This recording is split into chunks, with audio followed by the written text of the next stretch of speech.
আপনারা জানেন দেশনেত্রী বেগম খালেদা জিয়া আজ সকাল ৬টায় মৃত্যুবরণ করেছেন।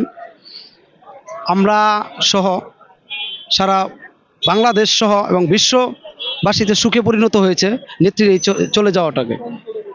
দেশনেত্রী বেগম খালেদা জিয়া শুধু জাতীয়তাবাদী দল বিএনপির অভিভাবক ছিলেন না, উনি পুরা দেশ জাতি অভিভাবক ছিলেন। নেত্রী চলে যাওয়াটা যেমন আমাদের দলের অপূরণীয় ক্ষতি হয়েছে, ঠিক তেমনি দেশ ও জাতিরও অপূরণীয় ক্ষতি হয়েছে, যে ক্ষতি কখনোই পূরণ হবার নয়।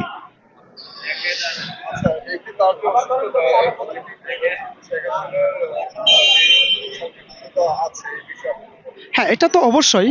আপনারা জানেন দেশনেত্রী বেগম খালেদা জিয়ারকে একটা মিথ্যা মামলায় তাকে কারাবরণে কারাবরণ করতে হয়েছে। তাকে স্বৈরাচার ফ্যাসিস্ট খুনি হাসিনা তার রায়ে ফরমাশি রায়ে তার ক্যাঙ্গারু কোর্টের মাধ্যমে তাকে জেলখানায় প্রেরণ করেছেন। তো জেলখানায় থাকা অবস্থায় তাকে স্লো পয়জনিংয়ের মাধ্যমে তাকে অসুস্থ করে রাখা হয়েছে। আর সেই অসুস্থতার ফল থেকে তিনি প্রপার ওয়েতে ট্রিটমেন্ট করতে পারেননি। সেই সময় ফ্যাসিস্ট খুনি হাসিনা তাকে ট্রিটমেন্টটা পর্যন্ত সঠিকভাবে করতে দেয়নি, যার ফলে তিনি ধীরে ধীরে অসুস্থ হয়ে পড়েন। সেই অসুস্থতার ফলশ্রুতিতে তিনি এখন পর্যন্ত ওই মৃত্যুর সঙ্গে পাঞ্জা লাশ পর্যন্ত তিনি না ফেরার দেশে চলে গেলেন। আমি মির্জা শাকিল, ঢাকা মহানগর উত্তর ছাত্রদলের গুম ফেরত ছাত্রনেতা, উত্তরা পূর্ব থানা ছাত্রদলের সিনিয়র যুগ্ম সাধারণ সম্পাদক, সাবেক ভারপ্রাপ্ত সাধারণ সম্পাদক।